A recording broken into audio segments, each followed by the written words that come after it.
Welcome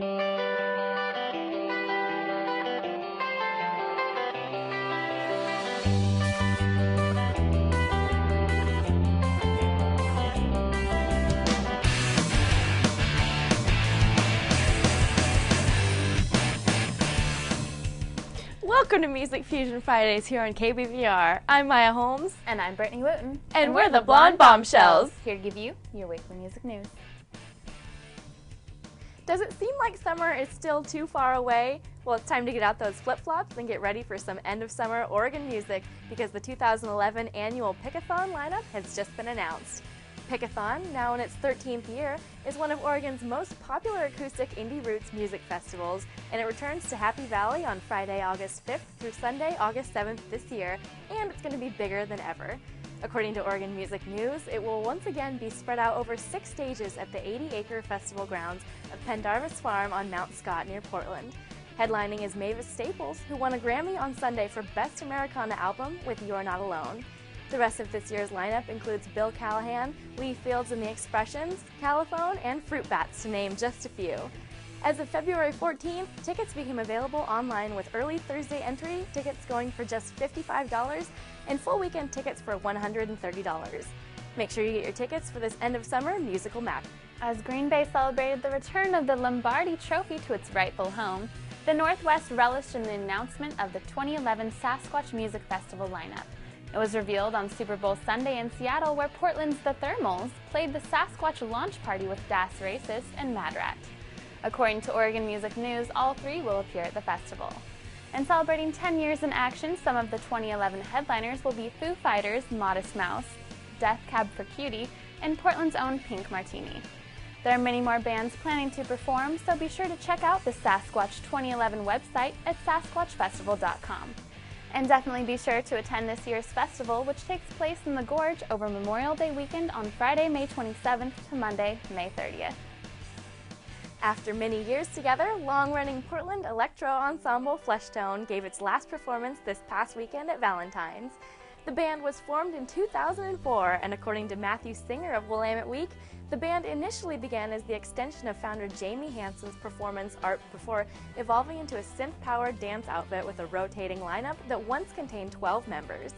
But the group never traveled far from its arty beginnings.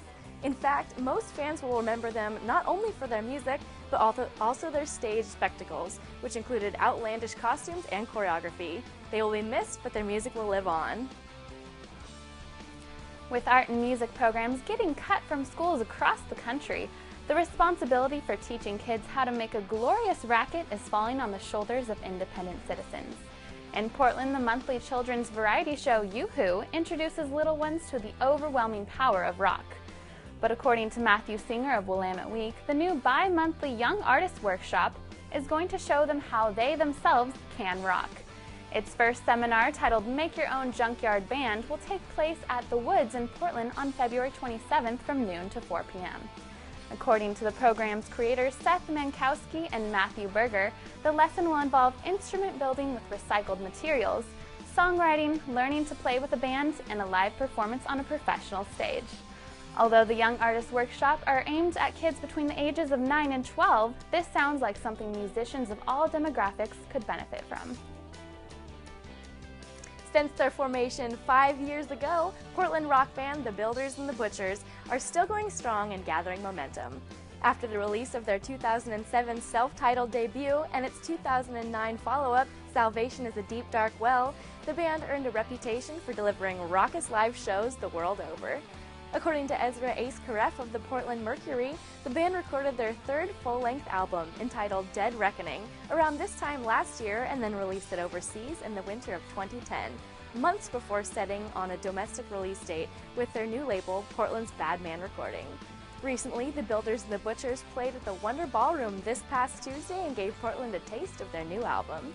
If you missed them there, you can help them celebrate their new album by catching them on February 25th, where they will play 8 shows, fast and furious, in Portland locations in less than 8 hours. Now that is dedication to music. Oregonian hip-hop artist Marv Ellis has worked tirelessly over the last 5 years to establish his solo career, pouring every last bit of effort, money, and time into his music. And now, for the first time, he is producing a major music video and he needs a way to fund it.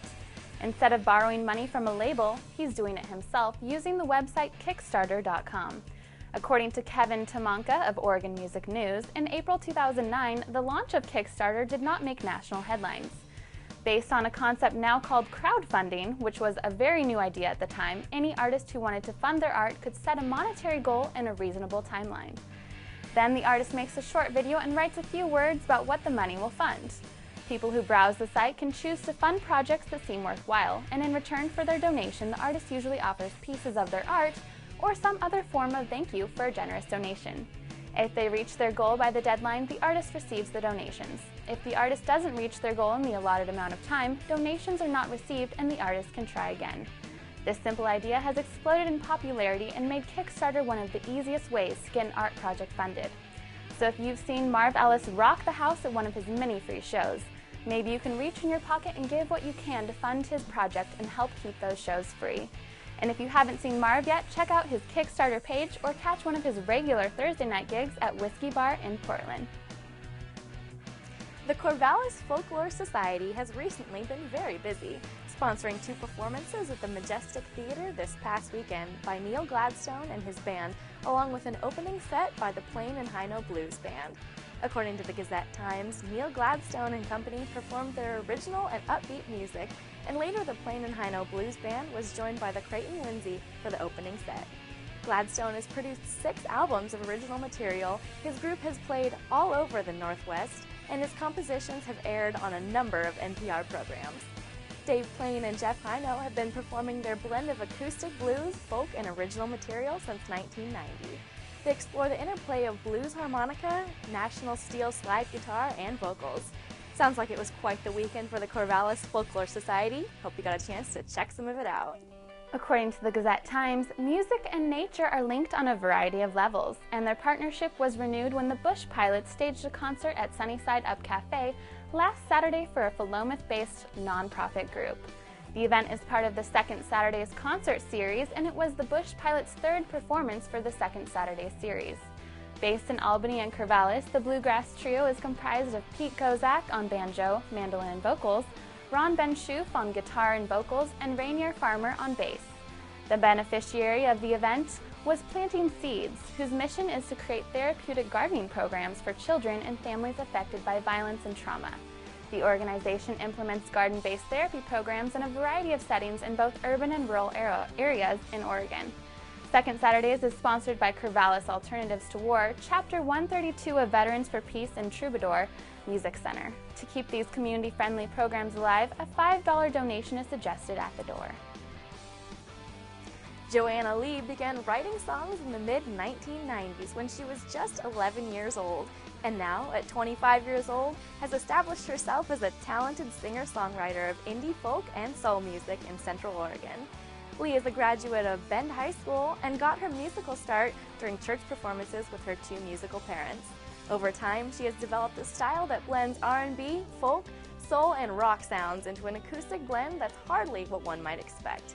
She has also appeared on several tracks by the hip-hop duo Cloaked Characters, who she met while she was recording songs of her own at Rage Studios. According to The Source Weekly, Lee has now decided that she wants to push her limits as an artist and is doing so by moving to the musical city of Austin, Texas at the end of this month. Once there, she hopes to work her way into the city's legendary live music scene, finally making her music a full-time job after working years at multiple jobs to support her musical aspirations. However, before leaving Oregon to head to Texas, Lee will be playing several shows in the Bend area. Be sure to give Joanna a great send-off by seeing her play Friday, February 18th at the Perea Grill, and also Sunday, February 20th at the Bend Winterfest at the Crater Lake Lounge. Him for Her's new album, Lucy and Wayne and the American Stream, is shockingly well engineered, considering it was recorded inside a 16-foot Airstream trailer. It's a testament to the talent shared between Maggie Jane and Pierce Turnay that the album turned out the way it did. According to Andy Valentine of Eugene Weekly, the music is different, and this is due to the distortion that fuzzes the acoustic instruments on almost every song. Him for Her clearly had country traditions in mind, though they added a rock twist that makes everything more fun. And it makes perfect sense for the duo to be on tour right now because, well, they're always touring. They literally live in an Airstream and travel from place to place across the nation recording their music and finding inspiration. It's clear, too, that they drew from multiple sources while recording their newest sounds. It's all fun-loving hillbilly rock, so pull your boots on and grab a dancing partner for this one. Though all 4 members of Chicago-based rock band Smith Westerns are under 21 years old, they clearly have an understanding of what it means to be experienced in the music world, and Oregon was lucky enough to have them here. The group's self-titled debut album was released through Hozak Records in 2009, and they've already released their second album, entitled Diet Blonde, through Fat Possum Records on January 18th. Taking time from their busy schedule, Smith Westerns also came to Portland to play at the Doug Fir Lounge this past Tuesday, along with Unknown Mortal Orchestra. The band is composed of Cullen Omori on vocals and guitar, his brother Cameron Omori on bass, Matt Kakisek on guitar, and Hal James on drums. According to Alex Jones of Oregon Music News, the last time the group was in Portland was in March of 2010, and since then they have toured through Europe, played with the likes of Florence and the Machine and MGMT, and recently announced they will be playing at several late spring dates opening for Wilco and Yeasayer, as well as appearing at this year's Sasquatch Festival. Hopefully it won't be too long before Smith Westerns decides to come to Oregon again and rock some more. Last Sunday, heavy metal band Avenged Sevenfold kicked off the entertainment for the recently opened Matthew Knight Arena on the campus of U of O, while on their Nightmare After Christmas tour. The Southern California band is one of the foremost bands in what is being called the new wave of American heavy metal. Avenged Sevenfold has been shredding it for more than 10 years now, combining the screamo bark of hardcore, the riffage of Motley Crue, and the double bass drum attack of Megadeth. According to William Kennedy of Eugene Weekly, all this is doused with a radio-friendly sheen, making Avenged Sevenfold one of the most commercially successful bands of the new millennium. Both new rock radio staples Hollywood Undead and Stone Sour joined Avenged Sevenfold last weekend to try and blow the roof off of the new arena. Stone Sour is equal parts 90s era bubble grunge balladry and epic heaviness, while Hollywood Undead plays that hip-hop metal hybrid, sound innovated by Korn and perfected by Linkin Park. We often see bands in Eugene that are either ascending or descending in their careers, but rarely do we see a bill of bands at the height of their commercial and artistic success. So if you want to be a part of the new wave of metal, be sure to look out for Avenged Sevenfold. The 53rd Annual Grammy Awards this past Sunday proved to be a big night in general, but an even bigger night for 3 very special musical performers and groups.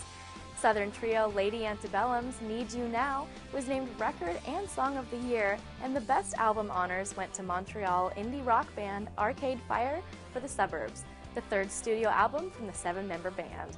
The show also featured some interesting performances, including Lady Gaga in an egg costume, Bruno Mars's performance televised in black and white, and Janelle Monáe's performance of Cold War, which ended in a long-standing ovation. The show also honored Aretha Franklin with a combined performance from Yolanda Adams, Christina Aguilera, Jennifer Hudson, Martina McBride, and Florence Welch. Congratulations on all the wins, everybody! In a spectacular upset, Portland native Esperanza Spalding won the Grammy Award for Best New Artist last Sunday night. According to Oregon Music News, she beat out Justin Bieber, Drake, Florence and the Machine, and Mumford & Sons. She has made history by becoming the first jazz artist and the first Portlander to win the award. Spalding is an American multi-instrumentalist best known as a jazz bassist and singer.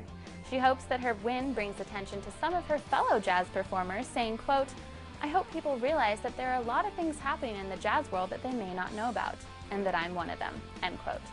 Spalding has strong ties to the Portland area, including attending Northwest Academy and at a point becoming concertmaster of the Chamber Music Society of Oregon.